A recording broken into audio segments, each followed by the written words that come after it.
Hello and welcome to my fourth 3D video for the 3DS, and in this video I will go over how to organize a complete game. So the game we'll be diving into is a BreakOut game in 3D. So first off, I will show you the game.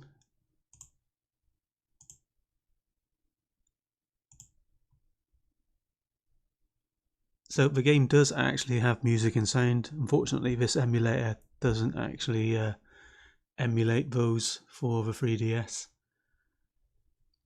So the top screen here, we have a title screen with a ball bouncing around.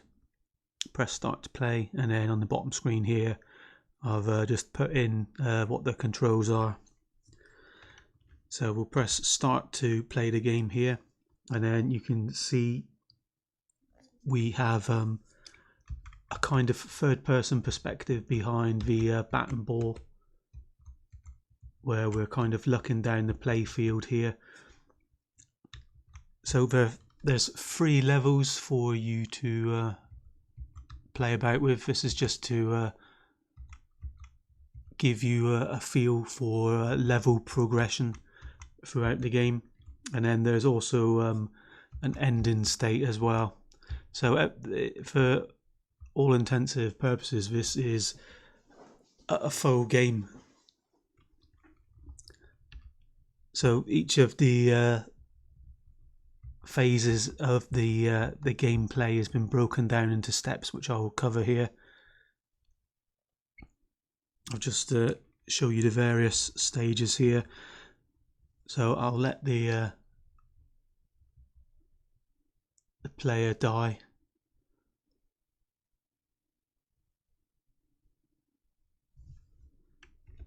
So we're on the last life now. And then one thing to note here as well is we have the bricks up here, the level here, and the score up here. There you go, game over. I haven't been able to get a high score, but there is a high score option in here if you like. So if you get past, I think it's 500 points, then it says that you've got a new high score at the top here. So that is the game. So the topics I'll be going through. So I've just showed you the game. We'll go through the game state machine game states, which split up the actual game into modular sections. I'll then go over some of the key points here. So we'll go over the level manager. I'll show you how I design the levels, and then that will give you an idea of how you can design your own levels to have a play around with. Essentially this is like a game engine now, if you like, so you can tweak the levels to play around with yourself. And then I'll show you what I did for the camera view. I'll explain the collisions that I used. These are as the game is, for all intensive purposes, a 2D game. We are still using 2D rectangles for the collisions. I'll go over the ball manager and some of the simple physics which are in there. Then we'll go into the player manager. And although I have the 3D models used as the last one, I will actually do that first. And another thing to note as well is I've changed some of the names of the functions in Scene 3D module, purely to try and make things simpler. As this game was first designed on the Nintendo 64, porting it across, I found some of the function names to be unintuitive, so I decided to sort of change those, which I'll cover in a moment.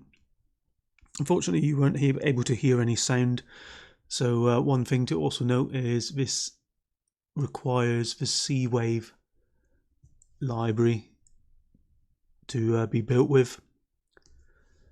So the sound effects which were in the game, which you were not able to hear. So if you have seen the audio video, you'll see how I built the C-Wave tool from code, and then it produces this. And then in the out folder is where you kind of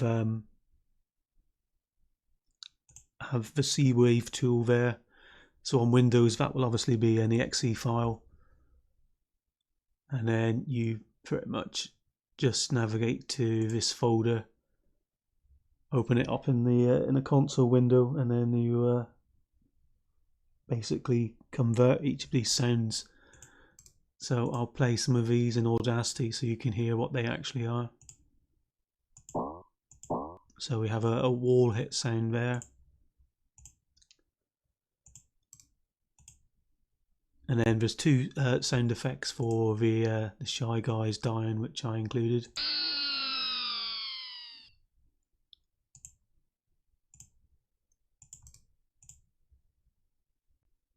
I didn't really need to include two, actually. I should have just used the one. And the reason for that is the C-Wave library allows you to change the pitch of a sound. All that I did for these sounds here was the original sound effect, which these are based off of. I literally just changed the pitch and the speed. There is a music track, which I'll play a couple of seconds of here.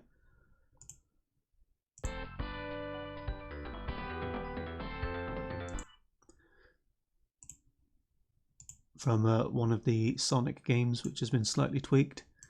And then there's a level clear sound.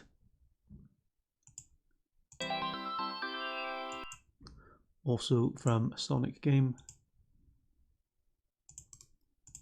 And then there is an explode sound for when the ball goes off the court.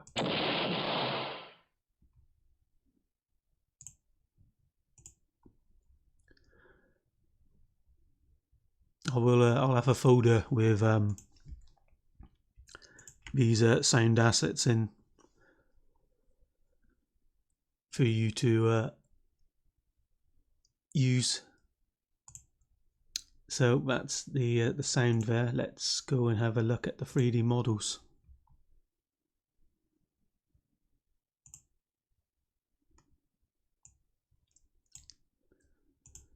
So here we are in Blender here, and this is all of our models here. So this one here is the right wall in the it's obviously using a different texture. I'll change the texture there so you can recognize what one it actually is.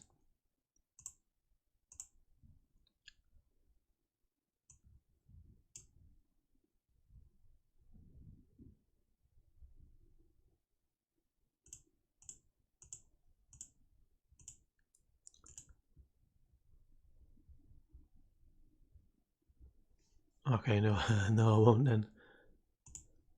Basically, this is the right border on the level. That's the left border there. You'll see that the texture has been scaled on those, and then there is both the borders there. This is the back wall. One thing to note with this is lots of the bits of the models that you won't see I deleted, as there's obviously no reason to include those. You won't actually see them as the player. So as this is the back wall, you will only ever, if I sort of scale that a minute, you will only ever see it from this sort of perspective here. So there is no requirement to really leave any model parts on that you're not going to see. It will just waste precious modeling, or rather GPU time, trying to draw the triangles that you will not see.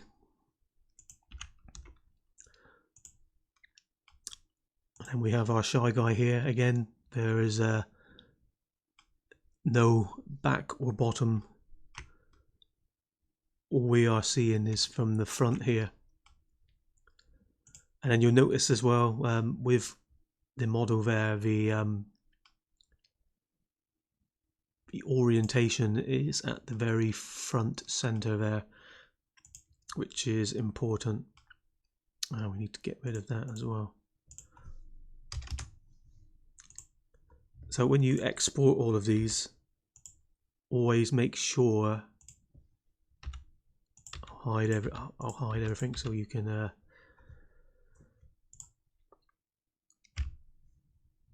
get what I'm talking about here. So when you export all of these, make sure there is no rotation on them. So there's a rotation on the x-axis of 90 there. We want to get rid of that. So Control and A and rotation.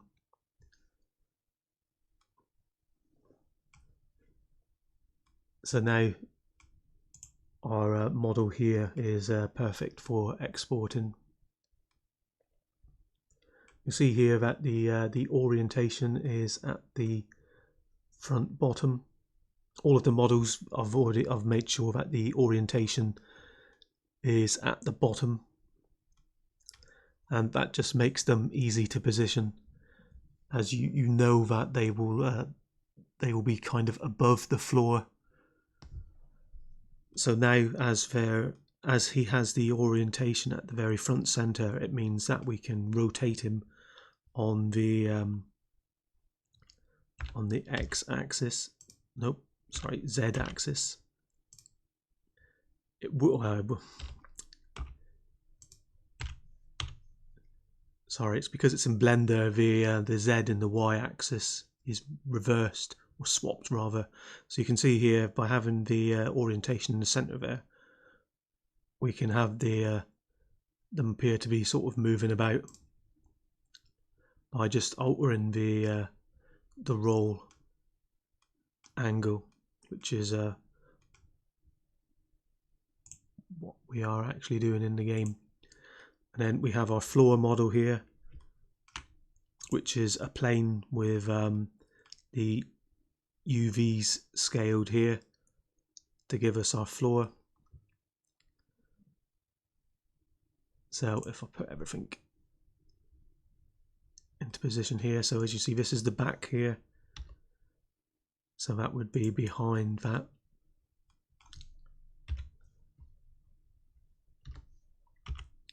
But obviously that would be at 0 as well.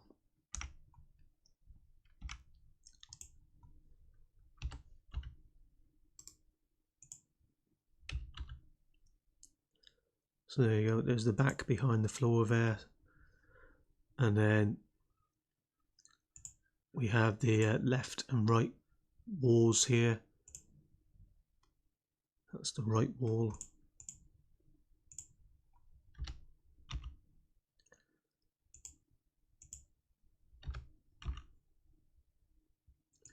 That's the left wall there.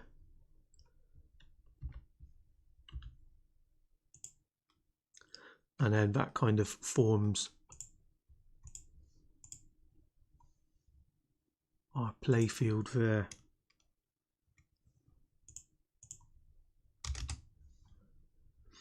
And then one thing to note with all of these is where the orientation is. You see the orientation for them is at the bottom front there. And that's important, as when we arrange all of our models, we kind of want them to all have the same origin, which is what this dot actually implies. This is where the sort of like the triangles are kind of constructed from. So when we position and scale them in our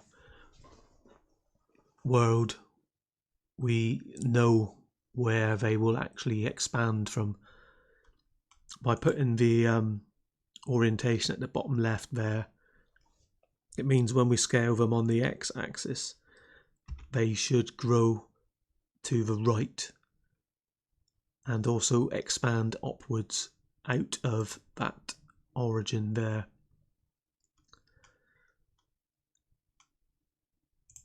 And then obviously to like I said before, when you export these, always make sure they are exported from location 000.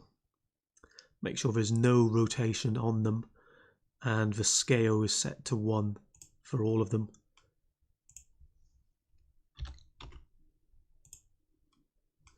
So that's how the playfield was constructed. Obviously all of these are kind of scaled in the actual game to create the whole sort of volume. So I'll hide all of these now. And then the skybox here, I took a load of different textures for backgrounds and applied them to each of the faces. So if we zoom in here, you can kind of see what I've actually done. So all I've done is the skybox is basically positioned at a certain rotation on the y-axis per level, and then when you change level, it just rotates round so that you then get a different backdrop.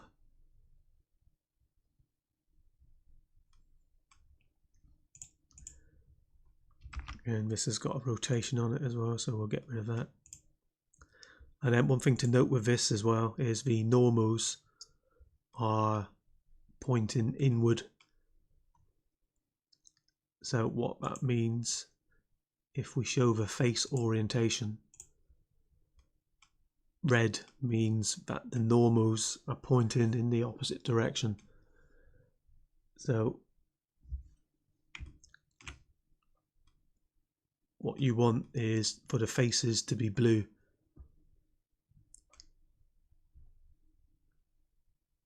So if I hide this and bring up another model, we'll bring up the bat. Let's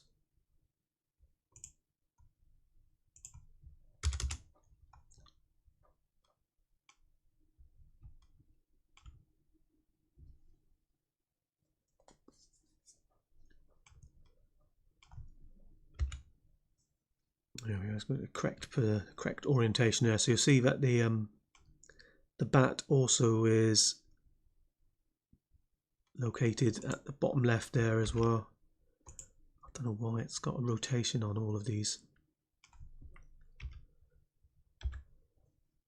So we're now viewing it from above, and you see that the origin for the bat is also bottom left.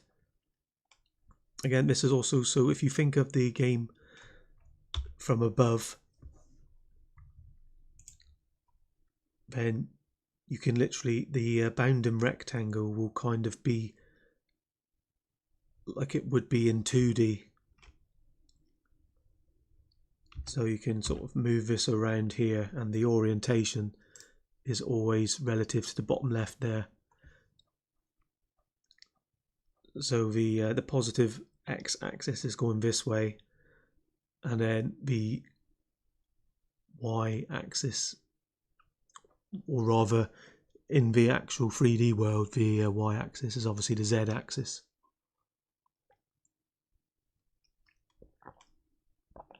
So you see that the bat is blue there, which indicates that the normals are fine. And then we have our ball there,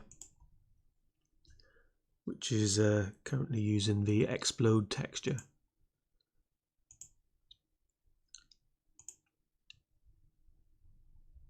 Whereas in the actual game itself, it's using a globe texture. So you'll see that the ball actually has its origin at the very center.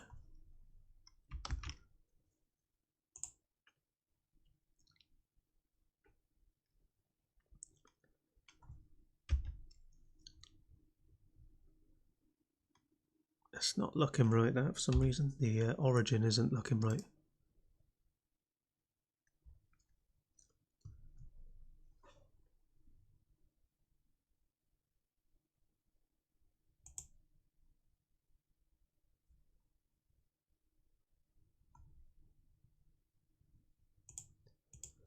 Now that's looking right.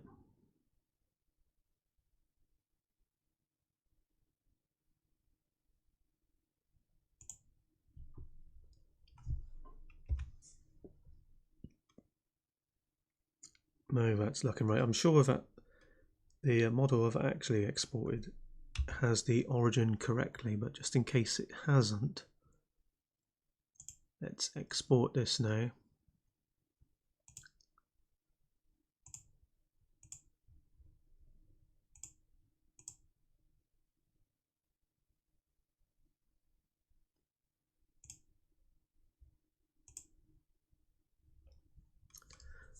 So we've exported that, and then I'll save this as well. Obviously, I'll include the blend file for you as well. Like,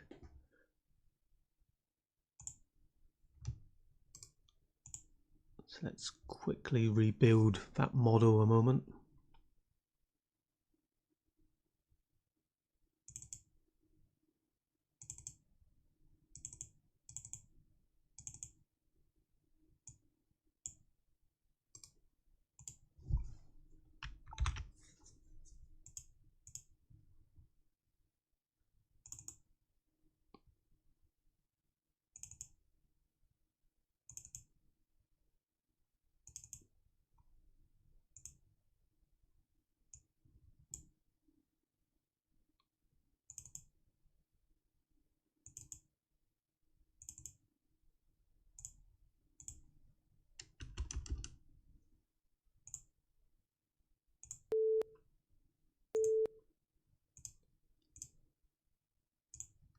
So we've just built that one.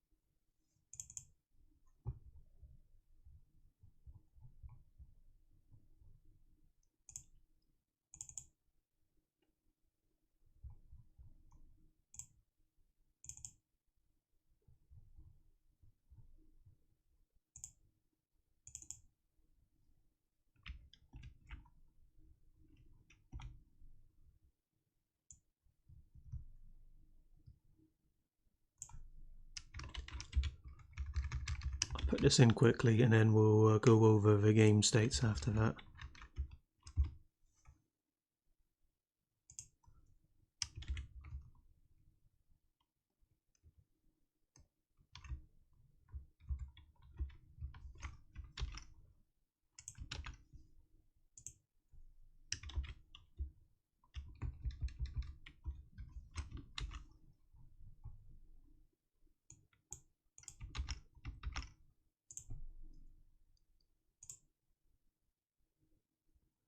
So I've mentioned that, so I don't need to keep that there.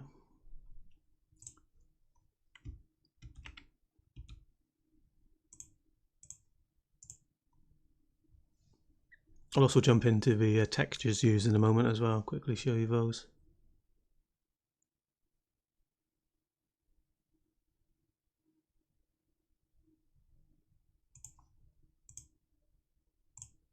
I don't believe this will actually make a difference at all. Like,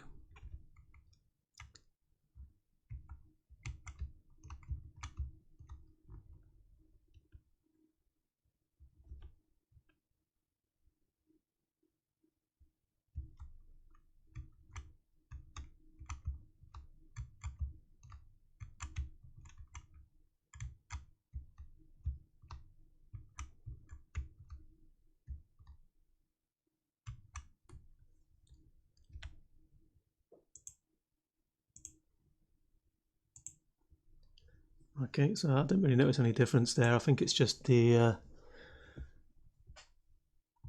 models there. They were kind of imported into a new blend file as OBJ files themselves, so that I could isolate the models used specifically for this game to give you. I'm wondering whether importing them as OBJ files, for some reason Blender added on extra rotations.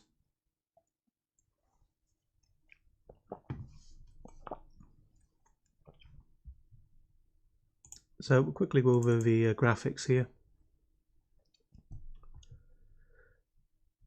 So the texture map for the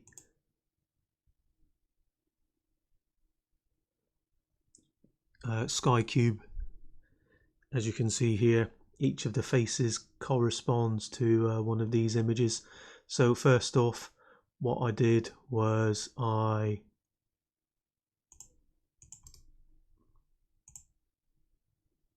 created a texture map here with each of the faces as a full coloured rectangle first, and then I kind of unwrapped the mesh in Blender and made sure that the mesh parts aligned with each of these faces here. I'll leave this in, so if you want to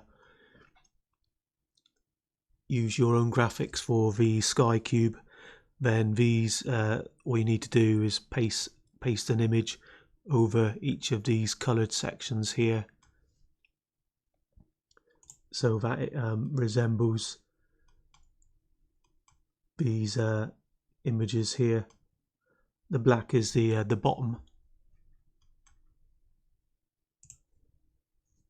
So this is kind of like a template, if you like. And then we have the bat texture here.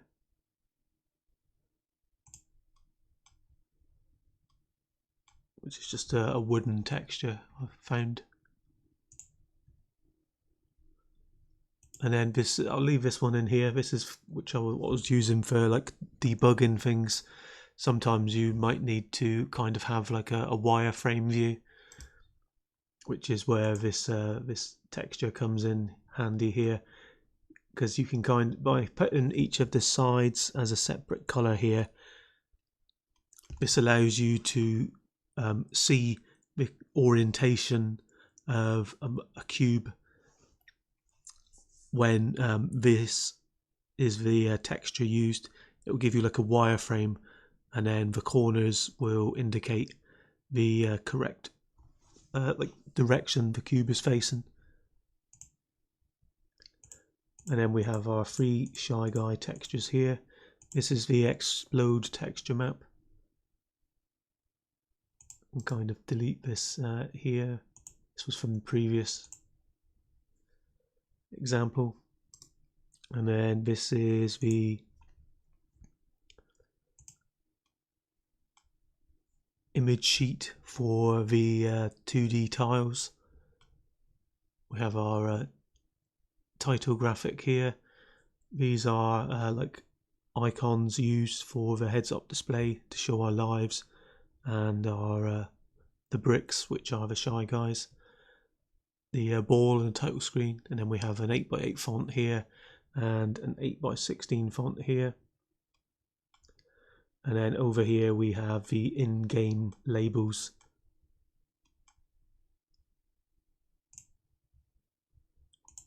This is our border texture.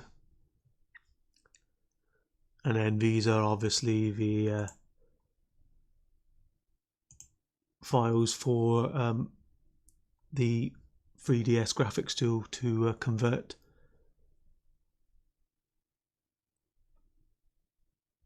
So with that covered, we will first go over the changes with the Scene 3D module here. So I'll just go over the function name changes.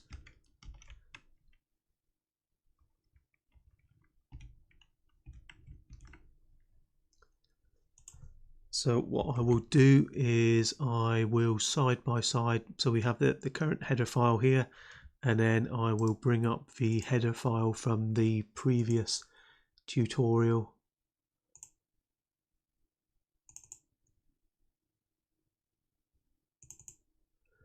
So the previous one was tutorial 3.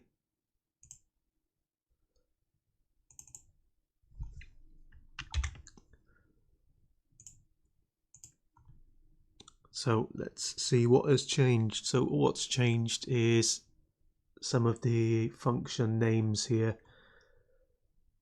So these are exactly the same. So these are immediate functions to draw the graphics immediately, but obviously to do this you would need to make sure that you have the S3D 2D begin first before calling these. I did think about actually removing these, but I decided to leave them in the end. So what's actually changed is the this name here. Nope, sorry, that's the same.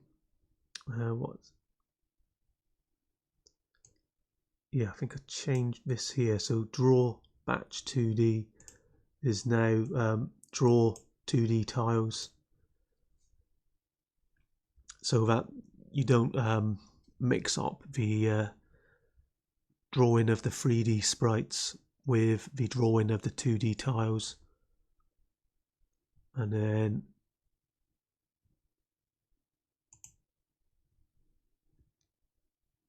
yeah, the clear render list obviously is now the clear 2D tiles, as this basically is the render list is like a structure which handles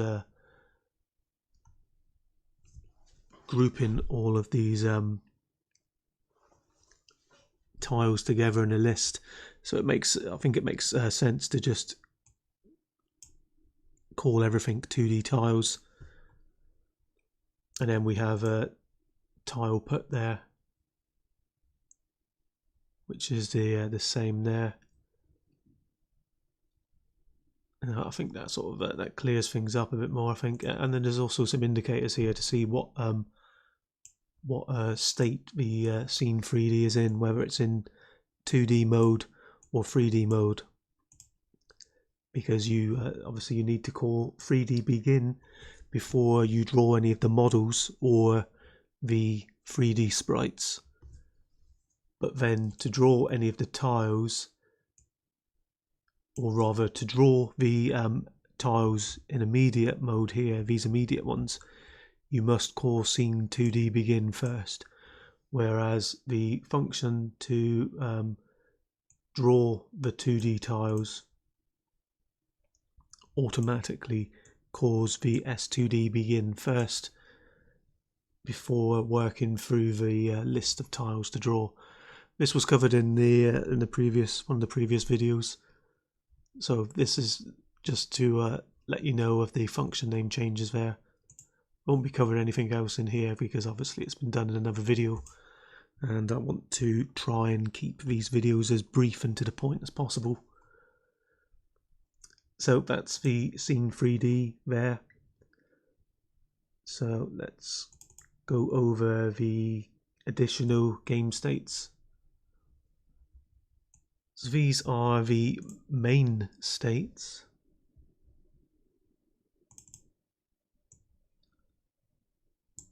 So now we've added in 2 more, the game init and game run main states, and functions to start those. So in the main module now, the main states now include 2 additional states, the game init and game run functions. And then you'll also see in here that we also have a sound init and sound quit, as we are using the C-Wave functions and library hence we have the C-Wave header file in here now, and an altered make file with some additional stuff on here. So have a look in here when you sort of create your own game. You can change the app title to whatever you intend to call it, and then add yourself as the app author. And then you'll see here that the C-Wave and C-Sound are added here as well. Again, this was talked about in the sound tutorial, so I won't cover any more of that here. So those are the main states. So we will now cover the actual game module here and the game states. So first off, in the game header file here, we have some defines for the game. This just covers where we place things for the heads-up display. As all of the text in the heads-up display is pretty much concentrated on the top screen. All of these positions here are for the top screen, and then we have like two timer values here used for initiating 2 timers. So we have the core game states. These are game states which over time I've found are kind of common to every game. Of course, you can, depending on the game type which you are building, you could add additional ones to these. But these would, everything additional would kind of be like other sub-states of these game states themselves. And then I also have sub-states here. So each of these states will pretty much have their own function associated with them. So I decided that a good way to work with these functions is to have an initialize phase and then a run phase. Some of these require that and will have an initialize and run parts in those functions, others won't. And then I have a message handler for core game messages to the player. So we would have get ready, level clear, game paused, game over, and game won. Depending on the nature of the game, most casual sort of games have all of those states in. Obviously, if you had something more complex, then you wouldn't obviously have these messages in. But the some of the states would be the same here. When it comes to designing these heads-up displays, you'll obviously have to create like so if I open up something here, a way that I usually design these heads-up displays is I will create a new image and then split it into maybe 8x8 tiles or 16x16 tiles, depending on how big the icons or font is that you're using. So the top screen is 400 pixels wide, so that is, I think that's like 50 tiles across by, yeah, if we divide that by 8, that's 50 tiles across. And then that's, I think that's 30 down, I believe.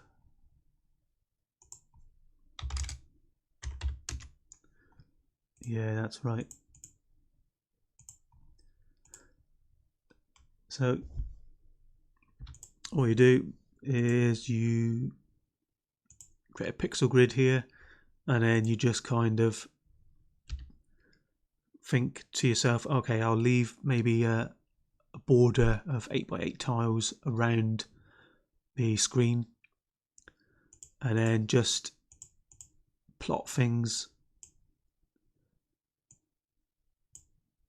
on here to kind of get a feel for how big they will be and where you need to put them. Obviously use different colours. So all of the text is 8 by 16, so each letter would obviously take 2 of these tiles,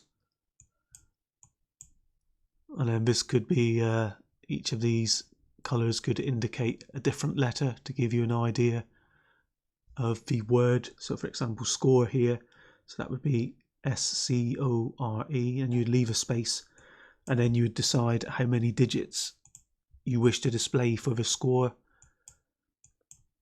And then, so if we were having this many sort of digits here, that would give you an indication of what it will kind of, the sort of space it will take up. And then if you had like bigger icons, you would do the same, breaking the icon into like 8 by 8 blocks or something like that. And then you just record using the bottom numbers here which tile to position as the top left, and then that's where you get these numbers from here. See that this 43 times 8, that's where the Shy Guy icon will appear on the top screen, and then you'll see the top line here is 8 pixels down, and then we have where the text is going to be displayed, and then the bottom heads up display stuff. This is using 16 instead of 8, but the idea is still the same. So by putting these defines in here, you can just tweak it here. Once you run the game, if you're not happy with where things appear, then you can just tweak it here and alter where it's kind of drawn later on. So these are the actual game states in the game module here. So as I said, these are all sort of broken down into functions here. So these things here as well, kind of core to lots of games where you have a member variable for the actual level ID, what level you're on, the actual game state itself, and then the sub state. These two correspond to the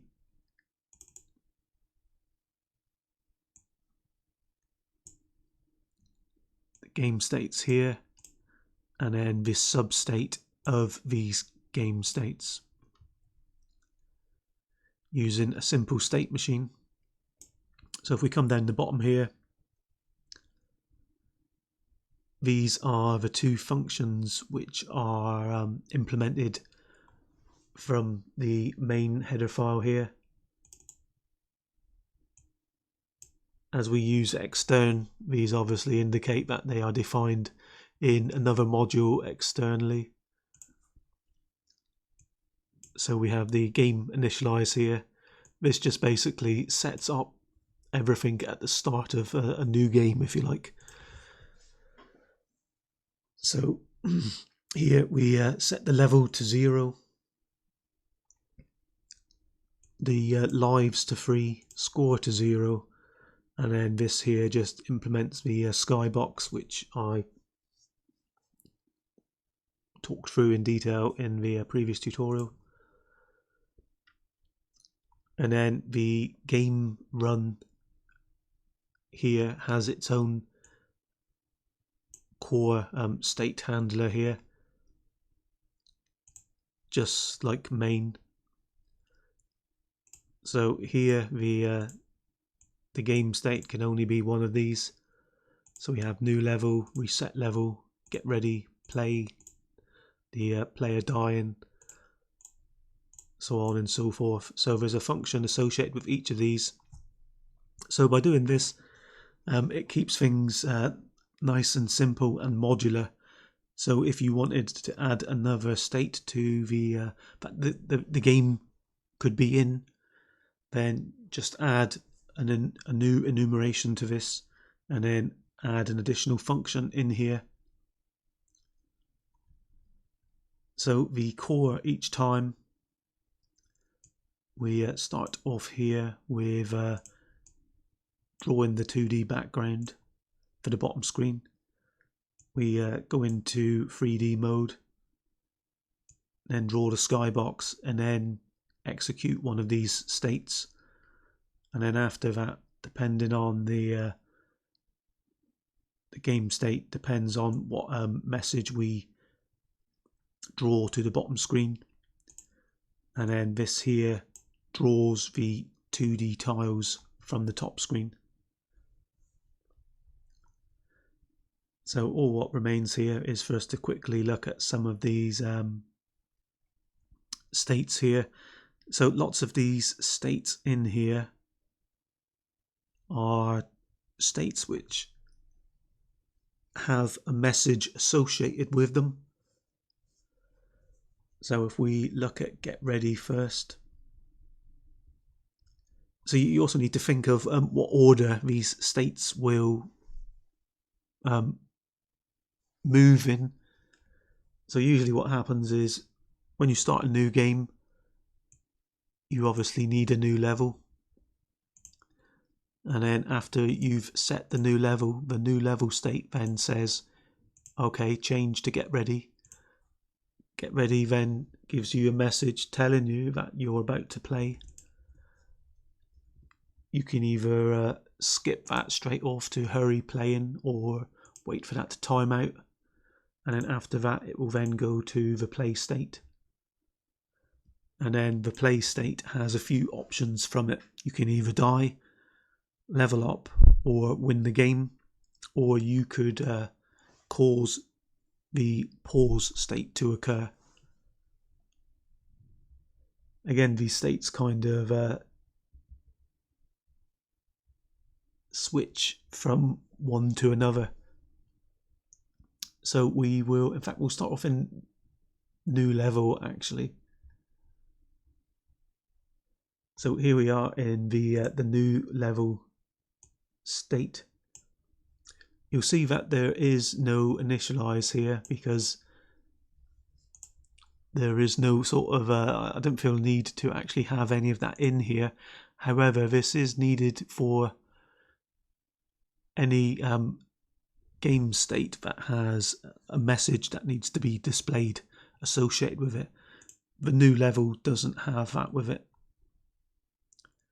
So you see here, this is the actual song. Although I'm not sure if it is that actually. It plays the song anyway. In the sound manager, I called the main track that.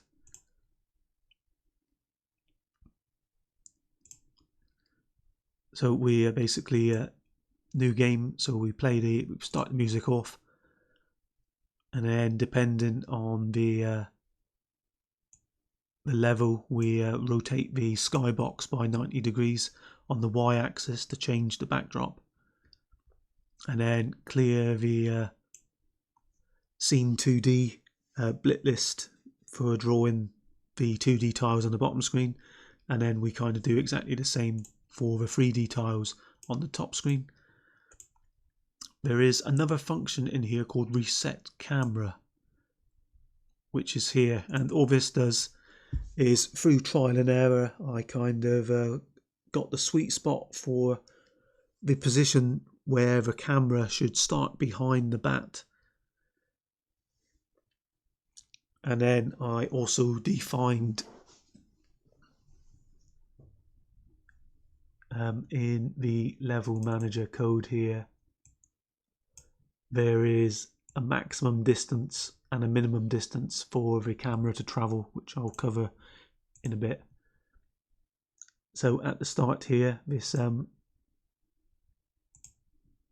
takes the level width, divides it by 2 to give us the center on the x-axis, and then we are 16 above the actual bat on the y-axis, and then this one here is the z-axis. So you'll see here, this is the starting z-axis here, which is 8. And then you see here that we initialize the look at position to be equal to the start position, and then we just set the look at's z value to be off in the distance, so looking straight ahead basically. There's not really too much to the camera here. We literally just, because of the orientation we need, we position the camera directly behind the bat, facing down the playfield. These are all things that you'll kind of have to kind of try and error to kind of get right in your own games when it comes to the camera here. But if you kind of imagine the game as a 2D game, then that can sometimes help with how you want to orientate things. Anyway, back to here. So each new level we reset the camera to its starting position, and then we then call the LevelManager code to initialize the level, and then we would initialize the player and the ball, and then we set the next state in here to get ready, and then we set the substate to substate initialize,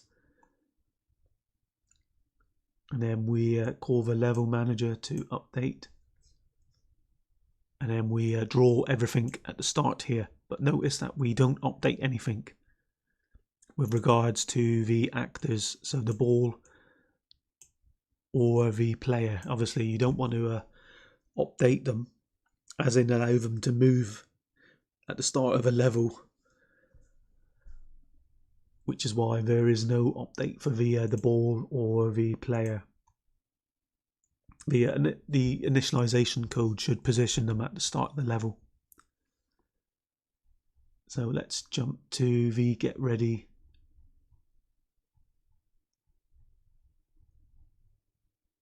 Where are we? Gone past it.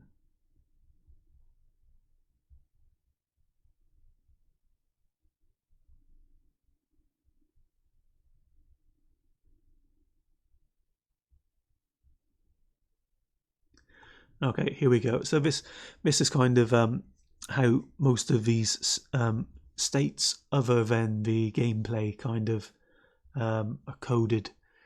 You have the initialize part here. So what you do here is we first off, this is kind of like a one fire stage, if you like. The initialize is only sort of called first, one time only.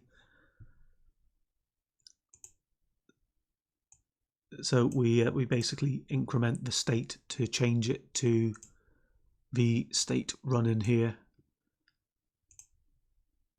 and then there's an end state variable which I have created here. So what that is used for is to basically tell the state to move on. So the reason why this is here is because most of some of these states which have a message, they usually have like a timer. If the player does nothing, that that state stays active.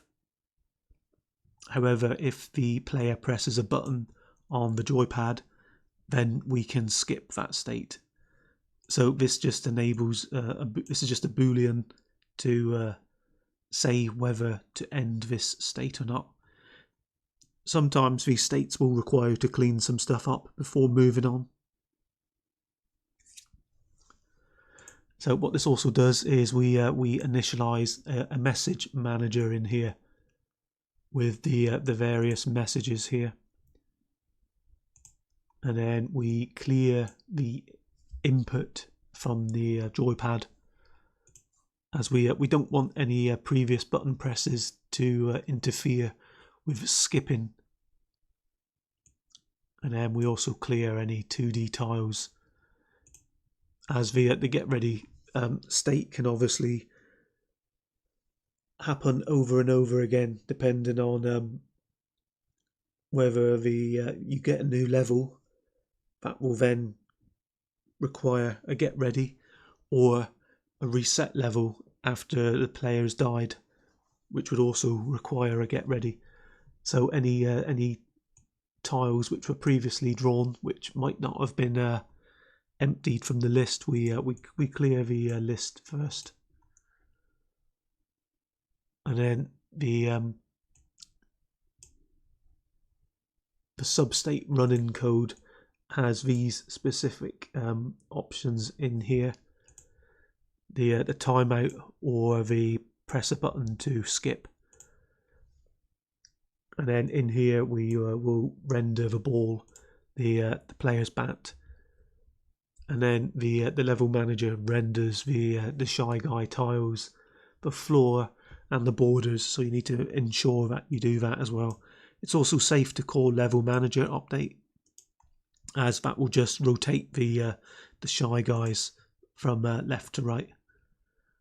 And then you also want to update the heads-up display, which will draw the score and the icons for lives, etc. And then after that, update the messages. The reason why the messages are drawn afterwards is so that any graphics drawn will be over the top of everything else. So this kind of also acts as a layer above, if you like. Again, if you're not sure what I'm getting at here, then obviously play around with switching the order of drawing these things, and you'll see. So the message initialize function, all that does here is this just handles where the relevant label for the game messages. So I showed earlier in here the game labels: get ready, level clear, game paused, game over, and you win here. So these I've considered to be like labels, and then depending on which label it is, in here we'll set up the position of the label, as there will only be one drawn at any one time. So we have like variables here to hand over position of it, and then there's another function here to say whether it should be shown or not. So this just initializes the message by setting the label position according to which message type it is. You'll see that the game one has different positions as it's larger than the others. So you see it's got like it's taller than the others. And then in the update message here, this just handles blinking them. So you'll see here, if the show message is true, then it will actually draw the message. And then the timer bit just alternates between true and false to actually display them. That's pretty much the same with the level clear, the game over. They all have the message stuff here. The only difference is the level clear has a sound that it plays here, a sound effect for level clear.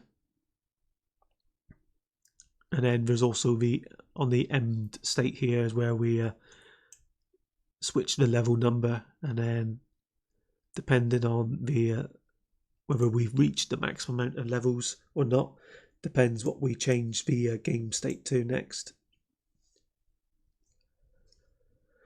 So I won't really go over any of the other game states. The core one after those is the play. So in the play state, there's a little bit here to handle pausing the game. You'll see here all we do if the player presses the start key, we change the game state to paused and then initialize the substate to substate initialize.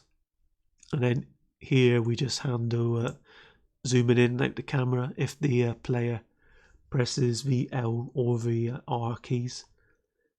You see here we change the height there and also the distance. So the camera appears to kind of zoom in and down or out and back. And then in the game itself we have the player update and the ball manager update code. The level manager handles the bricks for us. In here there is a variable here which passes out to the game module here how many bricks are currently left. The level manager handles the counting of those. So what we have in the game here is we record the old brick count before everything updates, and then that will indicate to us whether any bricks have been destroyed. If they have, we can work out here how many bricks have been destroyed, and then we just times that by 10. Again, this depends how generous you want to be with your points. And then just add that to the player's score. The level manager update there just alternates the bricks, which are the shy guys. And then we have another thing here we check. We in the ball manager there is a boolean which says whether the ball has gone out of the playfield. If that's true, then we just change the state to the player dying, and the player die state will then move the player's bat down so it appears to sort of disintegrate, and tell the player manager that the player's state has died, and the player will then update the explode and the bat movement. And then we have the render the ball, the level, and you'll see here the player render has been put below these, and the reason for that is the explode texture in here. This has an alpha component to it, so it's semi-transparent. So because it's semi-transparent, we need to draw this last so that you can kind of see through the explode texture. And then in here, what this is doing here is if the song playing finishes, we just start it again to kind of loop the song going over and over again. Obviously, if you include more music tracks in your own game, then you would obviously add in additional stuff in here. And then in here, if the brick count is 0, we give the player an additional 100 points for completing the level. And then we change the state to level up. This here is a little bit of code that you would usually have in your own game, just to, as you add new levels, you obviously want to make sure that you can actually complete them, that you've not kind of put some bug in there or something. And then also to enable you to actually finish the game as well. So I'll leave this uncommented here. So if you play the game and you press the A button, you can actually skip through all the levels to the end. Just make sure that you you comment this out before you export your game as a finished product. So we'll quickly go over the player die thing here, as this has handles the sort of game running on idle, if you like, where we the end state is used again here to check whether the player's state has changed to dead. So the player, open this up here, they have 3 states: dead, dying and normal. Usually I put normal at the end here so you know that anything below this value is them kind of dying or in the process of dying.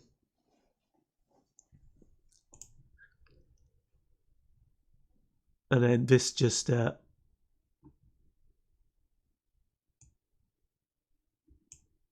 first we tell the player that they've died by calling the player die function here. This then changes the player state internally to dying. And then after this here, each time this updates,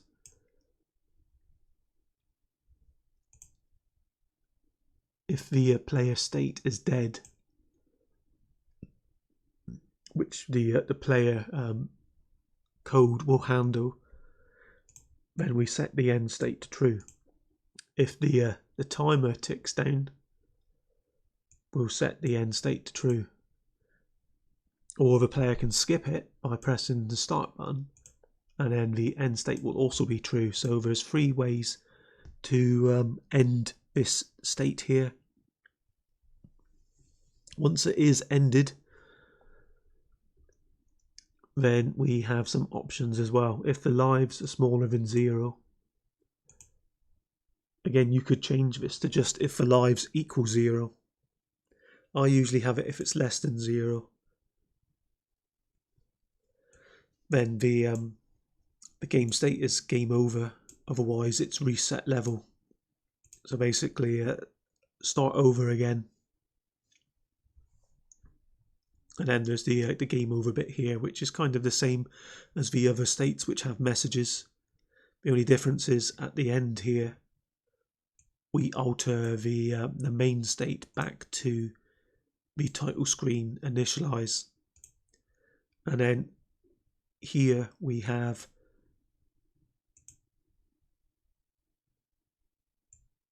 another global variable for high score.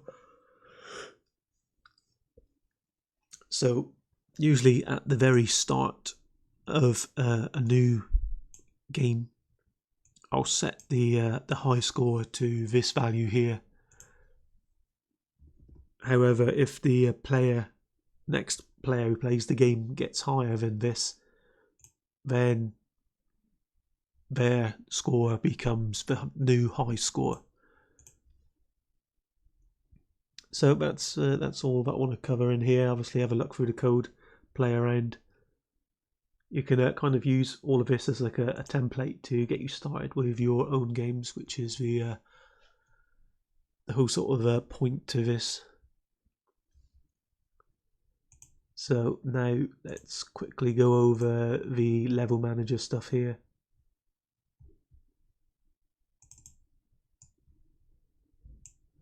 So lots of the LevelManager code basically covers the everything with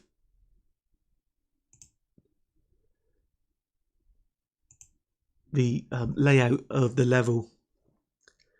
Again, loads of the level sort of layout stuff is all kind of down to you in 3D. You need to kind of imagine how everything is kind of going to be. Sometimes it helps to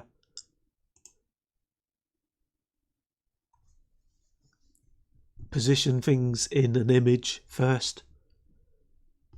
So for example here, this is the level structure here.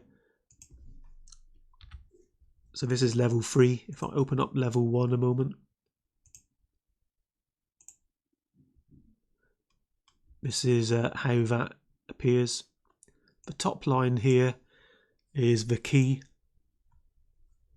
So each of these colours on the top line basically indicates a different object type in the level.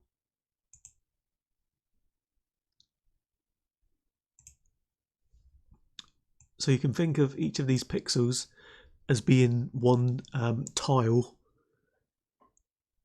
on the actual level if we were looking at it from above. I haven't drawn any of the borders on here, as the borders are the same every level pretty much, so they can literally be sort of drawn around this if you like.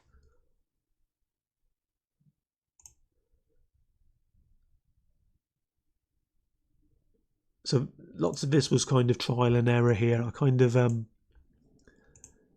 decided on this sort of size as it kind of worked fine on the Nintendo 64, where the original game was obviously designed first before porting it over here. And then some of this here as well, you want to kind of keep clear, just because otherwise it makes the level more sort of difficult here. The bat will usually be positioned at the very bottom here. The ball would then kind of be on the next tile above that. So you kind of want to create like a sort of a safe sort of space there as well.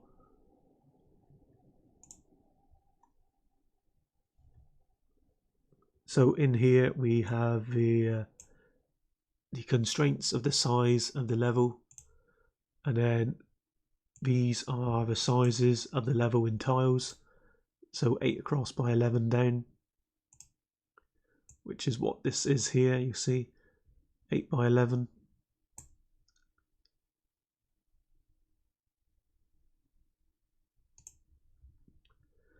And then this is the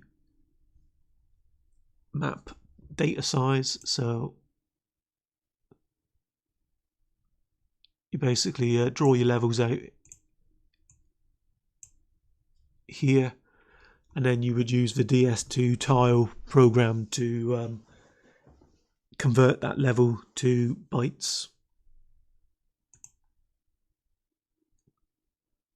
which you would then drop in here, just like that. So if I side by side this a moment here, so you see here the top line's all zeros or empty. The top line there is all zeros and empty, and then each of the ones corresponds to a red pixel on here. So you can kind of either play around drawing level designs and then converting them and then dropping them in here, or you can immediately change some of these to ones and zeros.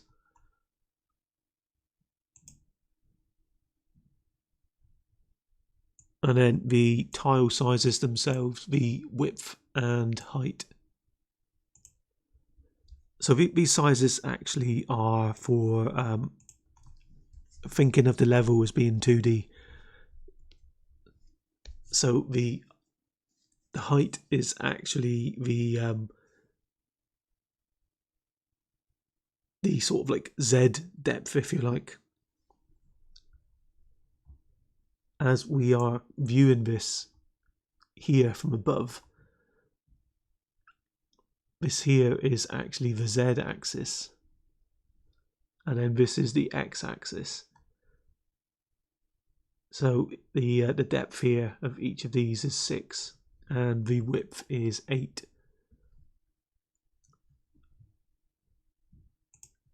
So the reason why we have the additional width and height here is to take into account the borders where they're going to be.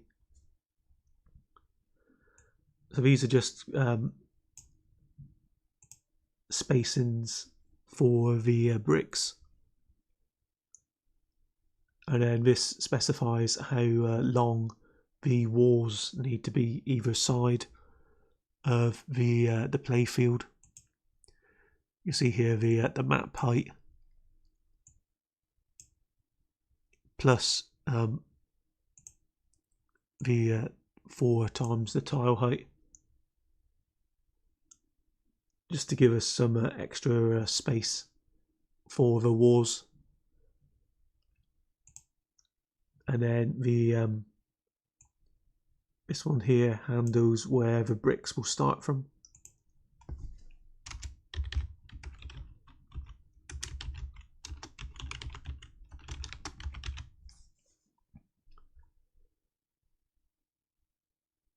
So you see here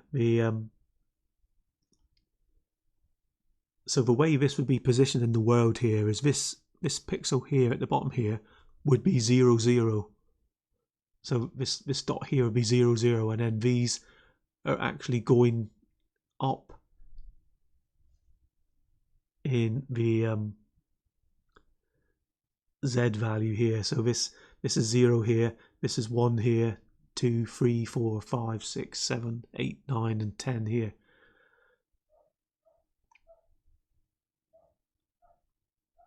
And then we specify starting positions for the X and Z position for the bat here, and then the sizes, and then size for the ball, and then the amount of skin textures for the shy guys,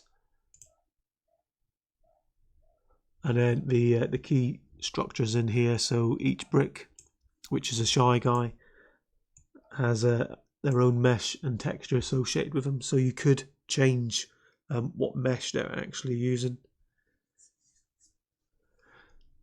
And then there is a life variable in here as well, so you could have some take more hits than others.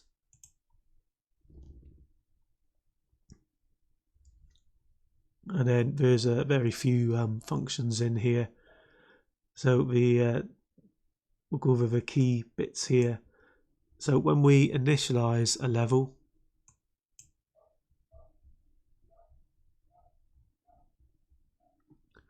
so first off we have our array of bricks, and then a few variables in here for them. So they have like a global row value, so they all kind of appear to move in unison, so all together.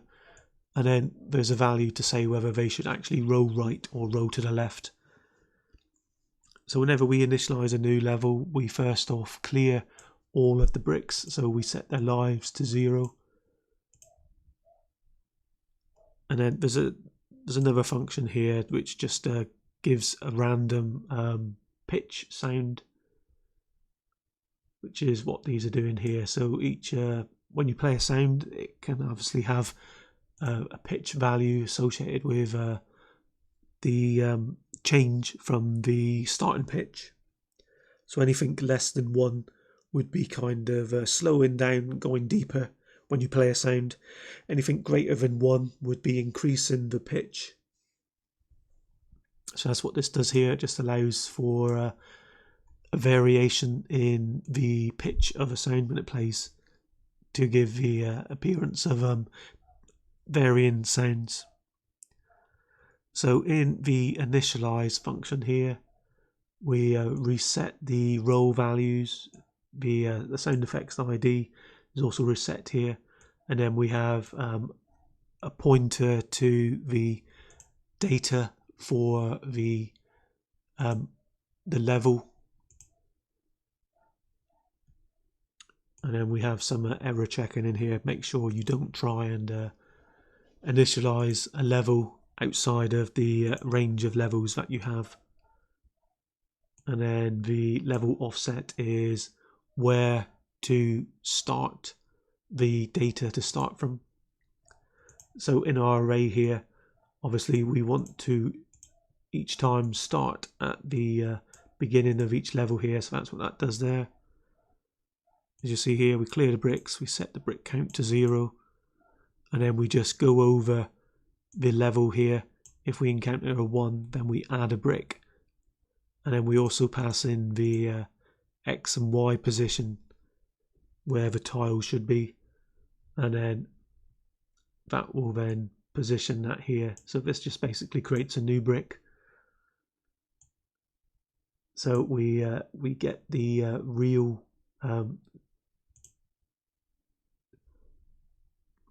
although I say Y position, it is obviously the Z position here, but we kind of treat the whole level as if it was 2D really, except for when we draw it. So that the game itself is kind of treated as like a 2D game. Hence we're able to use collision rectangles here. But the rectangles that we are actually using for collisions are the rect Fs here. And I have a simple some simple functions for those. Center on point, overlaps for if two rectangles are overlapping. So all we do here is we calculate the correct position, taking into account the Y tile position. And then you'll see we're using the brick depth value.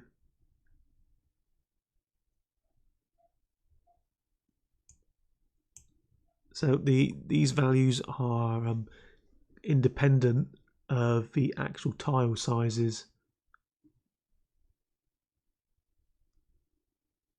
And then you'll see that we give the shy guys a random height as well. I don't know if you noticed that in the game or not, but they have I give them like a random height, so they kind of can potentially stand out from one another. The meshes are always the shy guy, but the texture can be get like a random number here, so they can be any of the free texture types I've put in here. And then we set their lives to 1. That just adds a new brick.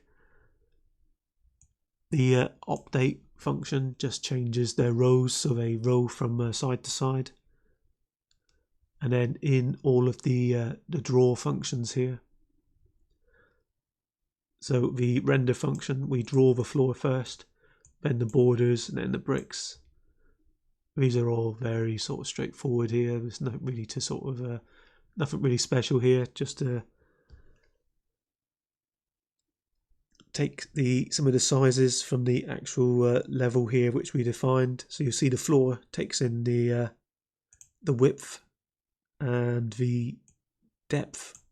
Then we add on a tile width at the end there, so that the floor extends behind the player. And then because we created all of the models for the background with the origin at the very front of them and at the bottom, we know that 0, 0, 0 on the playfield will position the floor at the origin that we expect it to be at. I always work off of the bottom of the level being at 0. So as we know that, we can position the floor there, and you'll see we give the model a texture of the border. So the floor and the borders have the same texture here. And then drawing the borders, we basically, as I showed you, there's 3 parts. There's the left and right. So we just have a temporary model for that. There is no reason for that variable there, so I'll get rid of that. So as none of them are rotating, we make sure we 0 the angle for the model. They all take the same texture. 0 the position at the start there. And then first we draw the right wall. So the size here is kind of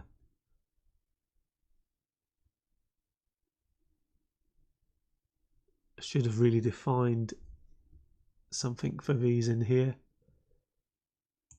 So should really be using wall size there. There should also be a variable in here for wall height, I guess.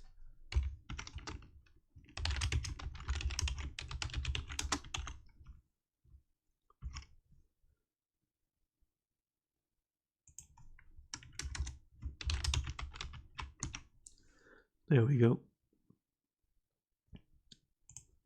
So this is the code to draw the right wall. So you see that the right wall is drawn outside of the map to the left, and the left border is drawn at the width. And the reason is that the right border faces to the right, and the left border faces to the left. These are just names which I've given them.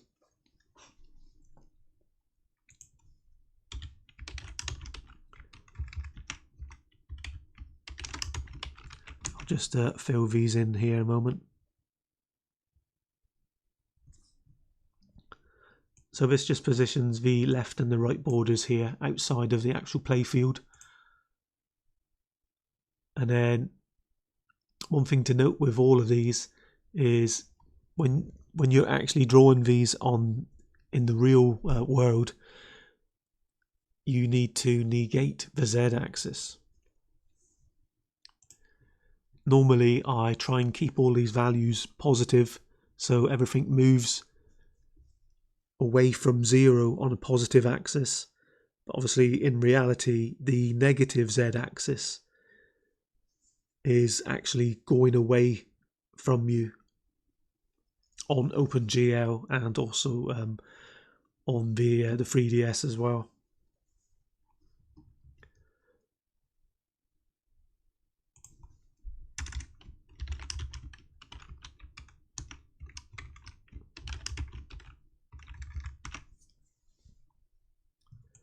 So that draws the borders there, and then drawing the bricks.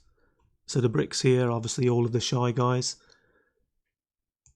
So we have offset positions for them, and the reason for this is as they have their orientation kind of in the center, obviously except for the sort of like z-axis. So we kind of almost like center them over each tile. So if you think of each of these here, we need to center our Shy Guy model in the very center of each of these tiles, which is why we add these offsets.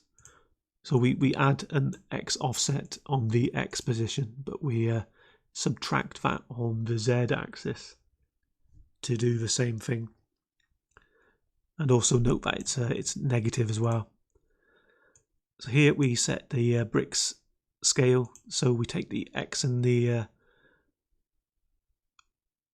the width and the height we plug into the X and the Z scale, and then we take the height and put that in the Y scale here for the brick model. We take the texture from the brick, and then we set the row value here. So you see that the row value is obviously global for all of them, and then we draw each brick. And you notice here that we only draw a brick if it's alive. So this is a nice easy way to handle having multiple actors drawn at the same time. And then obviously in here, each brick has some of their own sort of individual properties. So by changing these, you can kind of alter them here. And then the hit brick function is very sort of straightforward as well. We just iterate over all of the total amount in the array. If a brick is alive, we check to see whether it overlaps a rect f passed in. If it does, then we play a random sort of sound effect here for the shy guys dying, and we decrement the brick count, and then we return true if a collision occurs or false if no collisions occurred. And that's the level manager all wrapped up there.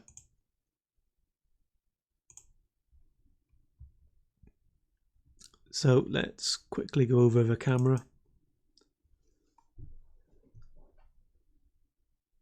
So there's not too much going on here. We in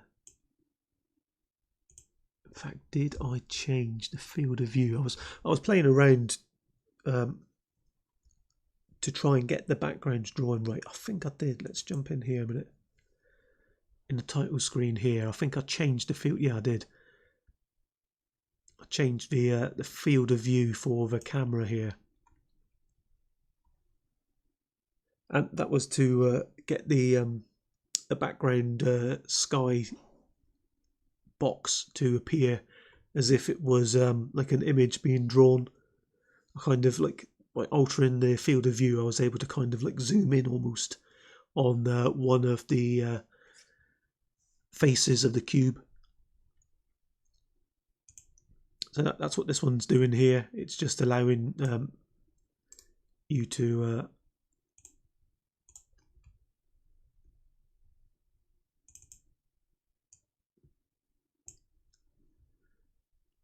this is just doing the same pretty much as this one here, except you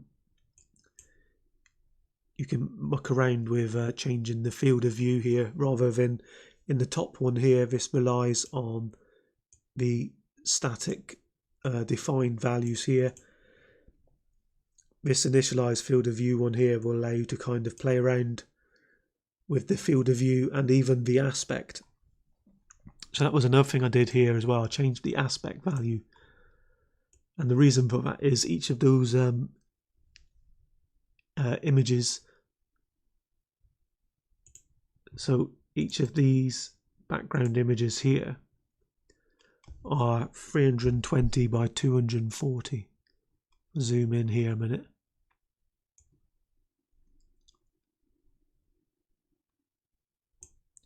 You'll see here 320 by 240 in the bottom there. Look.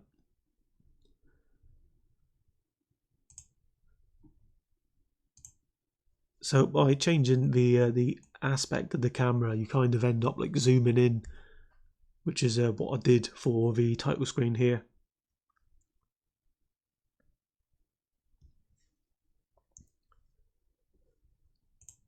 So that's an additional one I put in there. There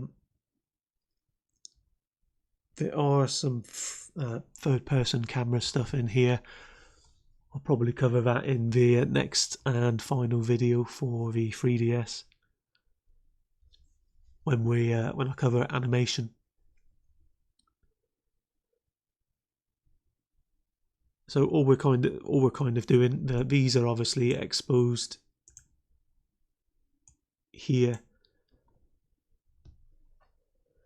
which is what the player code is actually doing. So we'll get into the player code here, and then I'll go over the ball code, and then we'll wrap up the video.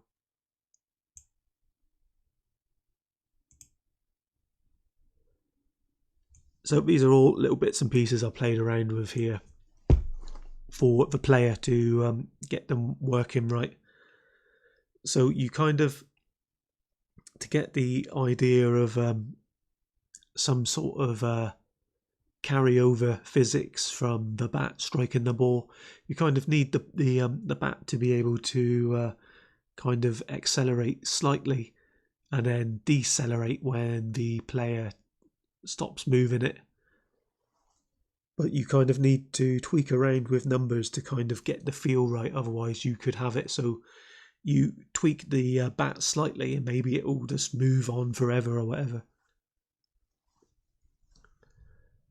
So these contain the acceleration and the friction, and then we set a maximum speed that the bat can actually move at. Feel free to obviously tweak around with all of these to get a feel for what I'm actually saying here and why I chose these values. So the initialize function here obviously initializes the player, which in this case is obviously a bat. So we hold like a collision rectangle here for the actual bat. As I showed before, the player's bat, the origin is at the bottom front, so you can think of it as being at like the bottom left of the collision rectangle. So what we do here is we initialize the size of the bat here, which comes from here. By all means, have a play around changing the sizes in here. So that's set its size. This then centers it on the center of the map, and then we have a constant model that we have throughout for the player's bat. We set the speed to 0, we set its state to normal,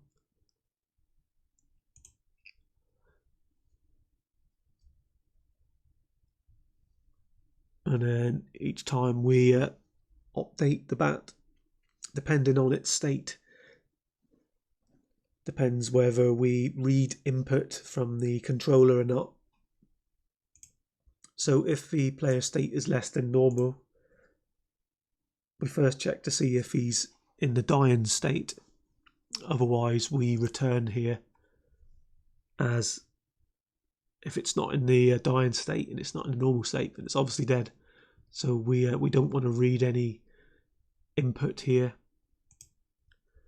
So we just check left and right here, and then if that's the case, then we move, or rather we change the player's speed. So we increase or decrease the acceleration here. If a player is not moving, so they're not pressing move right or move left, then we will subtract the friction from the direction of travel. Here we update the so the collision rect also acts as the player's position as well. And then here we just make sure that the bat stays within the play field, which is what this is doing here. So the bat can't move past 0 to the left, and bat right is actually, where is it? The level map width minus the player's collision rectangle width.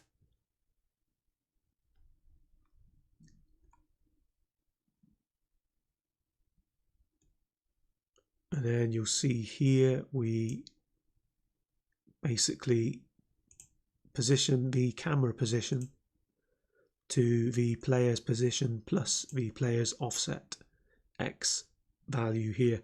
So what this player offset X value here is it's the actual width of the bat times 0.5, so basically half of it, half of the width of the bat.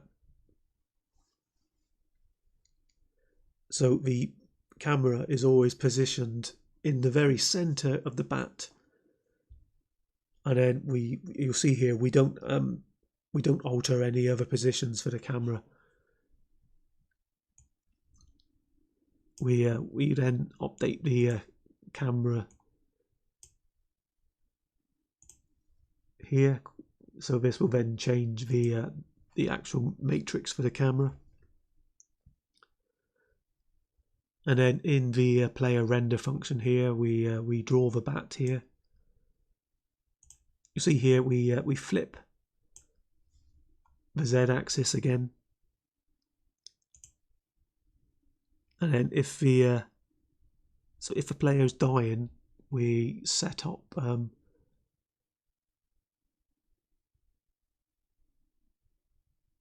So here we go. If a player die function is called, we'll play a sound effect for the explode.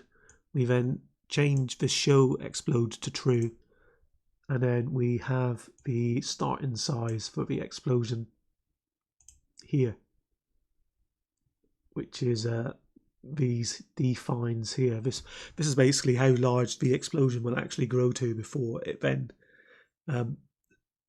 disappears.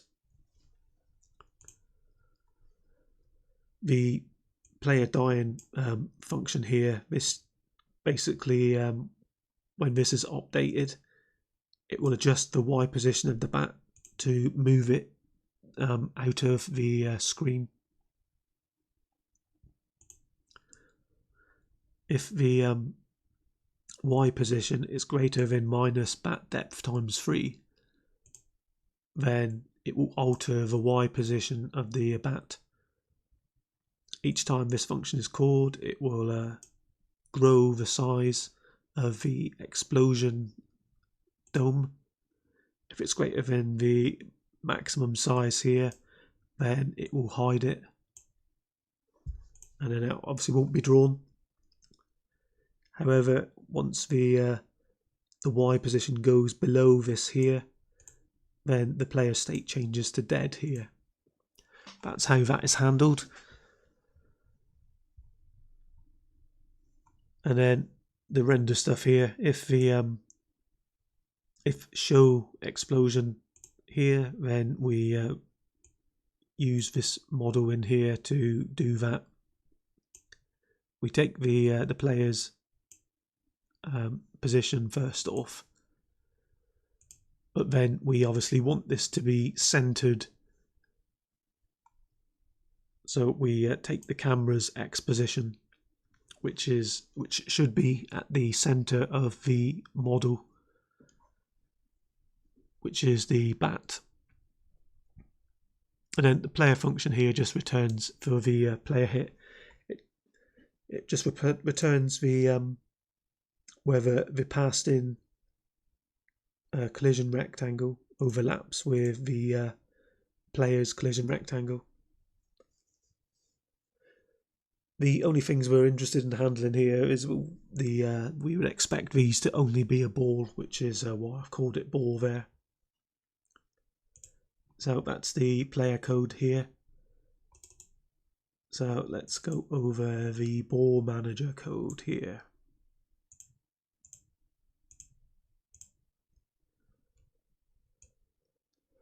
So lots of this was trial and error as well.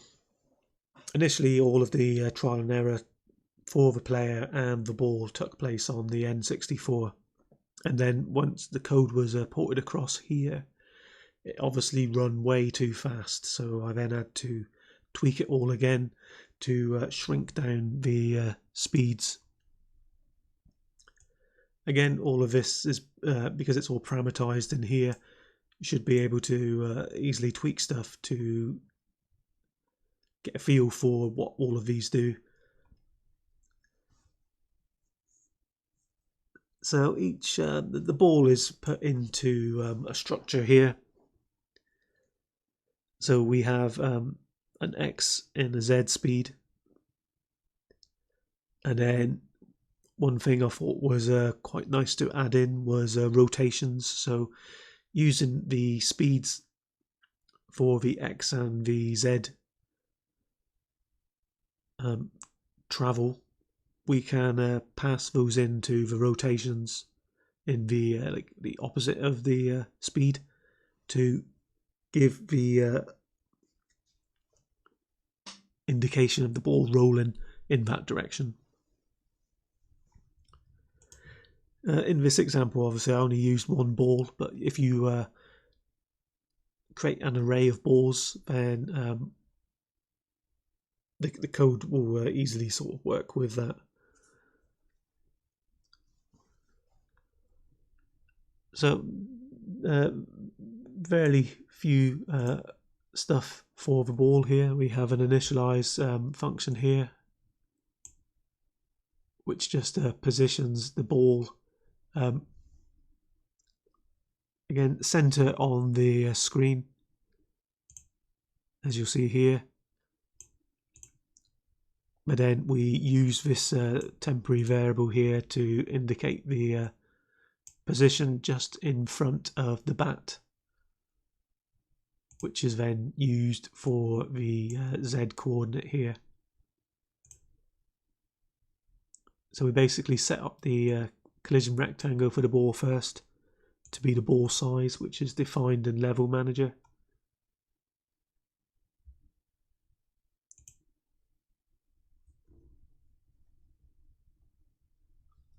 And then at the start we give a random speed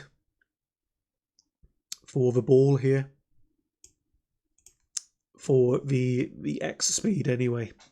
The Y speed is, the Z speed is given a constant value. There you go. Again, you could give it a variable, speed at the start.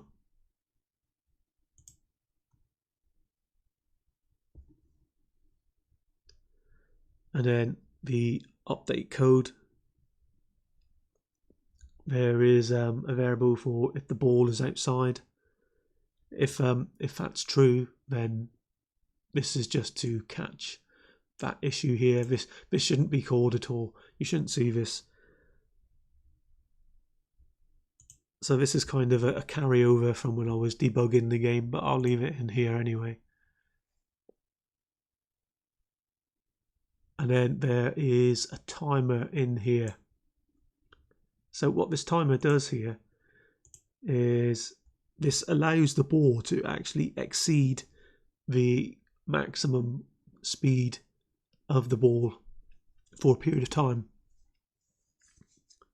So it can accelerate to more than its maximum speed for a couple of updates, and then it will be clipped to the maximum speed that it can get to. That's what this is doing here. I find this gives a slightly more variable gameplay. Again, feel free to alter all of these things here. So in here we have a temporary variable here, ball var. Probably should have given it a better name really. And ode pos here for the ode position. So first off we record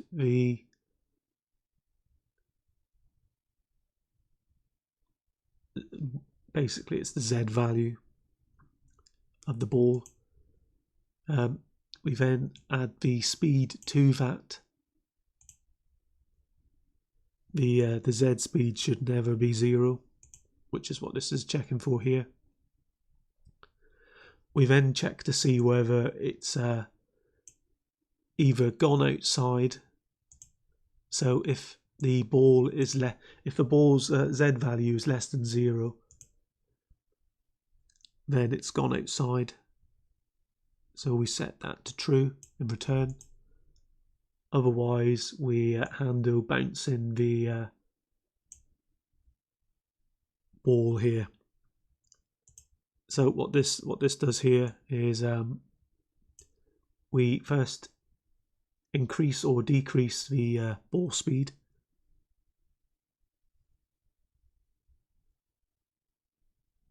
And then this is actually going to increase the speed.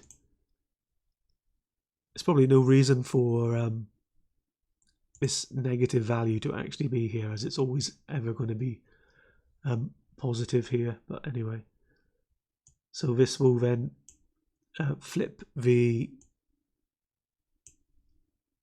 Z speed. So if you times something by -1, you've actually flipped it. So it then reverses or inverses, if you like. We then do a check to see whether the speed on the x-axis is 0 or not, as this can obviously occur when bouncing off of different things. If it does, then we generate a random speed. So if the random number is smaller than 40, then we'll set the X speed to negative ball start speed, which is here. Otherwise we'll set it to positive. If it falls outside, then we'll leave it at 0 still. We then put the ball bar into the collision wrecked Y position again. So whatever's changed here, we basically put it back in. We then check to see whether the ball has hit any bricks or not. If it has, then we'll play some sound effects here. We then move the ball back to its old Y position, which is in fact the Z position. We then flip the speed, and then we accelerate the ball depending on the sign of the speed here. We then do another check with the X speed again, and then change that using a slightly different calculation here. So this top part here was basically checking the Y, which is the Z axis of the ball. The next part is doing the same with the X axis. So we put the X axis into ball variable. We then record that into the old position before we alter that. We then add the X speed to the ball. So we basically update each movement axis separately, so that if we collect a collision, we can just alter the one axis at a time. It becomes quite complicated if you try and move the ball on both axes each at the same time. And then what this is doing here is it's checking to see whether the ball has hit the left or the right wall. So this here is actually a bug, which I noticed it should be at.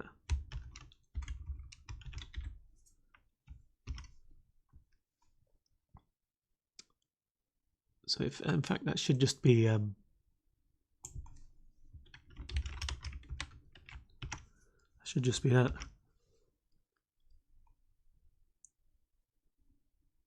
I think that's right. Let's do a double check.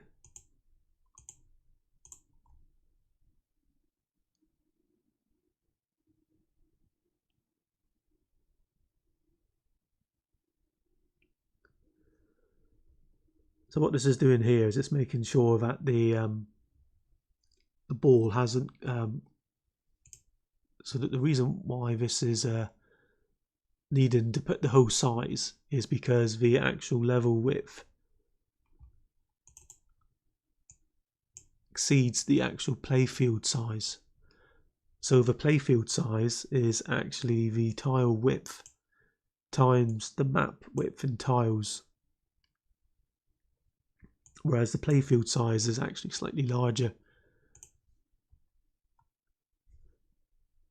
So we need to be checking to the left of the wall on the right of the playfield from the perspective of the player. Let's just double check that a moment.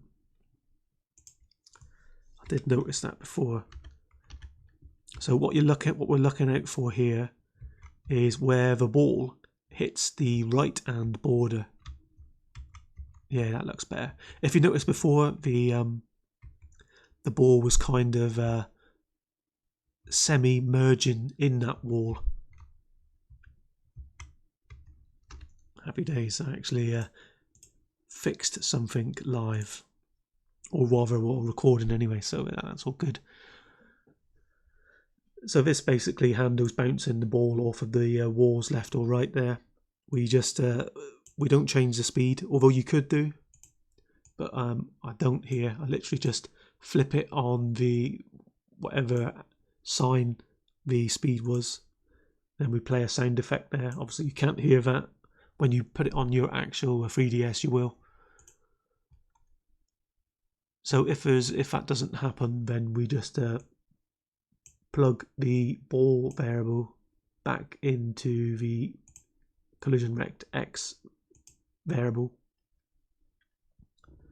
After that we check to see whether we hit any bricks.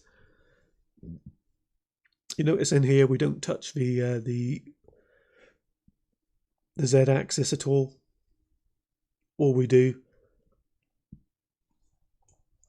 is we if we hit a shy guy, then we basically flip the X value, the actual X speed, and then we will accelerate the speed depending on its sign here.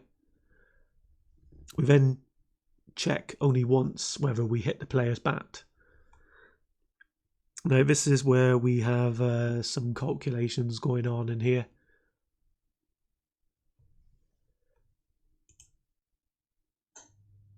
So what we do here, what this is doing, is this is changing the Y position, which is obviously the Z position of the ball, to be back in front of the player, wherever that may be, on the Y stroke Z axis. We then take whatever speed the player has, and then we add the acceleration value to it.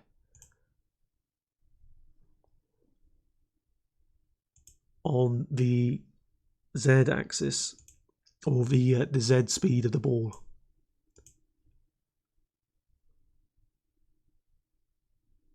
And then we make sure that this isn't actually a negative value. It always needs to be positive, and that's so that the ball moves off in the positive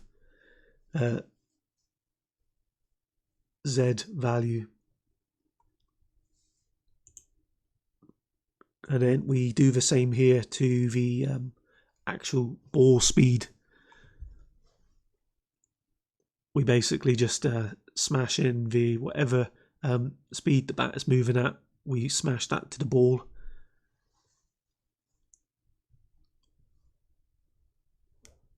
And then this also is added here for this sound that makes as well. And then we do another quick check here to see whether the ball's speed has reached 0 or not. If it has, then we might change that to a random number or a random speed slightly. And then at the very bottom here we plug in a proportion of the X and Z speed here to rotate those axes. So you'll see the Y angle there and the X angle. And then this just draws the ball there if it's alive. And then there's a collision here which is never actually used in this game. If you had more balls, then you would want to have them collide with each other. But obviously this game doesn't actually have that. I think that's all for this tutorial. It's been quite long, but that's the nature of it really. So in the next video I will go over how to handle simple animations, and then I'll also be covering a third-person camera as well. So we'll have like a character that sort of animates, and then we'll move them around in the third-person view. Hopefully this video has been of use to you and you've learned something new. Let us know if you have any questions in the comments below, and I will catch you in the next video. Thanks for watching.